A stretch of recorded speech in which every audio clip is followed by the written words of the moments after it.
Hey guys, what's up? It's your girl Jay. God bless everybody. And for all of you that are watching me, I am new to YouTube, but I just started vlogging. I'm not designated to a certain thing yet, but I'm just making videos out there that I haven't really found any resources for other people out there. So this video is going to be about the Pearson vue.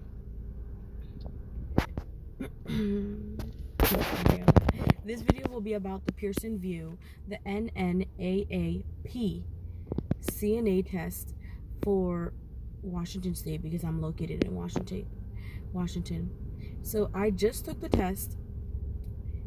The written portion was 2 hours with 70 questions, 10 of which were not going to be for grading purposes. You just have to, answer them. So you have to get 60 right, and the other 10 are just like spare questions, but any of the 10 can be wrong, basically. Oh my gosh, I just saw that the person who fixed my car, I got my windows tinted, messed something up in the back. I don't know if you guys see it over there. Literally over there above my son's seat. Oh, I'm so upset. I have to fix that. Hopefully it gets fixed. If not, But yes, so 2 hours, 70 questions. The questions were basically pretty straightforward. Let's see. A lot of them were like,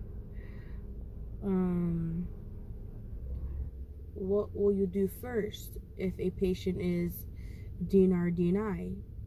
Call the nurse. Perform CPR. Continue with your task. Blah, blah, blah. A lot of the daily activity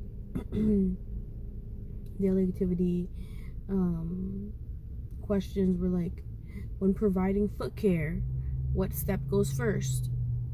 There's a lot of questions that are in the the written portion that are just basic questions that honestly, if you would just skim through your textbook, I'm pretty sure you won't have a problem with it.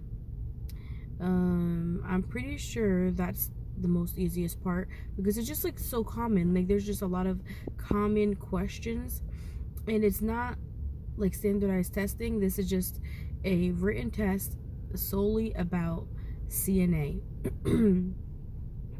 I didn't see any questions about the legal portions of like the ombudsman. I don't know if I'm pronouncing it right, but I didn't see anything of that. I didn't see anything about I did see one about Hipaa. It says when someone calls for a patient on the telephone, what would you do? And it says, would you pass it to the patient, speak for the patient, identify the person, and then give the information out, or hold a second and forward the call to the the RN, because we are CNAs and we work under the supervision of RNs. So yeah, so that was that. And then I was done literally in an hour. I honestly went question by question, and I made sure to do process of elimination, which is an awesome thing for a lot of those who get fluttered and have trouble concentrating and stuff. So I did that, and then after an hour I was done, so I stepped out. And for those who don't know, you don't have to go in uniform. I wear a uniform because I thought it was professional, for my test, and I wanted to look professional. A lot of people came in with shorts. A lot of people came in with stuff like that. So they said as long as it's not in improper stuff, you can go dressed as you please. And don't forget to bring your 3 pencils, bring your 2 forms of IDs, and if you didn't sign your card, if you're using your credit card as a form of ID and you didn't sign it, make sure to sign it, because they will make you sign it with a permanent marker. So after that portion was done, which is the written portion, then they told us to step out, and we stepped out. We waited until everyone was done with the test, because everyone gets exactly 2 hours. At the 2-hour mark, everyone would come back into the room, and we will wait in order to take our skills test. So they called us out in groups of 2. I was with another girl. There was 2 groups on each side of the room taking the skills test at the same time. So as you can see, that's a little intimidating or overwhelming, because you can't concentrate in your ideas because you're listening to other people's ideas, and then you're trying not to forget about the right and the main points of what you studied, because maybe that other person doesn't know what they're talking about or gets some of things wrong. But yeah, so that being said, my partner, I was the patient or the client, which I hated, because the person who did the skills on me ended up doing a modified bed bath. And when she went to wash my face, she cleaned the inner canthus to the outer canthus with a washcloth, no soap, then grabbed another washcloth, wet it, put soap on it, and put some on my face. And then the evaluator told her, stop. I was like, oh my gosh, you wait until she put soap on my face? So I was so mad, because now my face is like dry. So yeah, those are some of the things that happened. I believe that, so let me tell you about the skills. They tell you, the rules and regulations, then they move on and tell you your 5 skills and how you will do each one in order, and blah blah blah. So my first skill was hand washing. My second skill was I had hand washing. So my second skill was a measurement. I had to measure the blood pressure. During that skill, I forgot to give my patient the call bell at the end, but I had already said skill complete, so I couldn't retract my words. But for the third skill, I had to do foot care. And I asked the evaluator if I can do it on a mannequin, because I didn't want to do it on a real person, because that's disgusting. And the person's feet were nasty and stinky. So, I couldn't. When I was washing the patient's foot, I remembered I had to put the foot in the basin. But I don't know why I thought I had to have the patient elevated, like, in a sitting angle. And I told the evaluator, I think that the person has to be sitting down. And they said, do what you think is best. And then I was like, no, I'm just going to go with my instinct. And my instinct says they have to be laying down. And I continued. Once I came to the car, I looked at my book and I was like, yes! It all was good. So then at that step, I remembered privacy curtain. I remembered my call bell. And he said, don't worry. The evaluator was like a young guy. And of course, he's like, don't worry. You're going to be okay. You're going to be okay. And then I didn't have like the state evaluator. Like the other group on the other side had the state evaluator watching on top of the evaluator. So there was 2 evaluators. That was ridiculous. My fourth one. So we had hand washing, blood pressure, foot care. Then I had positioning the patient to the side.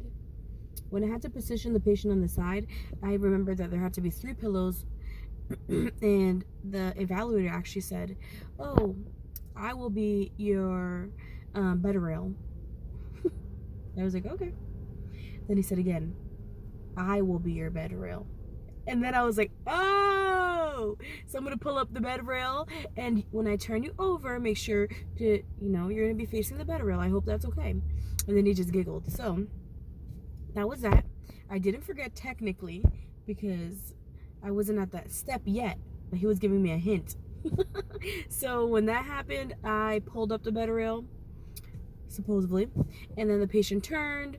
I made sure to place a pillow behind the back, in between the knees and the ankles, and I made sure to adjust the pillow of the head, and make sure to pull the elbow out a little bit with the arm, and then just place a little pillow there. And then make sure my patient was comfortable and everything was okay. Call bells in reach, bed is to the lowest position, and wheels are locked. And skill was complete. My last skill was downing and gowning of the PPE. Oh my gosh, guys. My first person, or my partner, got this all wrong. She was huffing and puffing. I know that we all get nervous because even I got nervous. And I sounded like I wasn't nervous, but let me tell you guys, I was nervous. My heart was racing, but I was like, no, I know this and I can do it. So I made sure to follow all the procedures of placing on my PPE and making sure not to forget anything. And if you did forget something, guys, there's nothing wrong with telling your evaluator, I need to correct this and this and why. And he'll say, okay, and he'll write it down. So they definitely consider you when you make mistakes and you you know, and you correct yourself, because they'll give you that point back. But if he has to stop you or she has to stop you, then that's a whole different issue. So to conclude, I think I passed and I mastered my written and my skills. I am not 100% sure of that, because my grades will come in tomorrow in the morning once I log into Pearson vue. So hey guys, I'll keep you posted. If anyone has any questions on how they studied, on how they on how I studied and how I prepped for this, because I am currently a medical assistant in the I can't even speak. I am a medical assistant in Washington State. I did the bridge program for 3 days to CNA, and then my course was completed because I only needed 24 more hours to become a CNA in Washington State. From then, I had a certification of completion of the designated school. Then I applied for the Pearson vue testing, and I took my test. So here I am in Vancouver, Washington, taking my test because I live 2 hours away. But what I did to study was literally study for like a month or two. I went on YouTube. I watched 23 skills of CNA. That video is the bomb, guys. I will not lie to you. That video is the bomb. Watch it day and night. Just kidding. Watch it once, because it's like almost 2 hours. So watch it at least once a day and at least 2 to 3 times a week. And make sure to review your book and mark your steps. Make sure you know your steps. Don't memorize them, but at least know them. Make sure to know each step one by one. And what else can I tell you guys? On my textbook, I honestly just skimmed through it, make sure to know my important part and what wasn't important, especially the green tabs were more like the legal stuff, to make sure that I didn't miss anything, or go over stuff like ombudsman, the Hipaa, infection control and stuff like that wasn't really spoken about. So I'm trying to think what else I can tell you guys.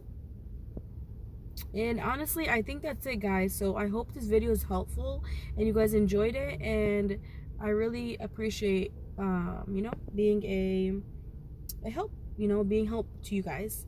And besides that, God bless you all and have a good day.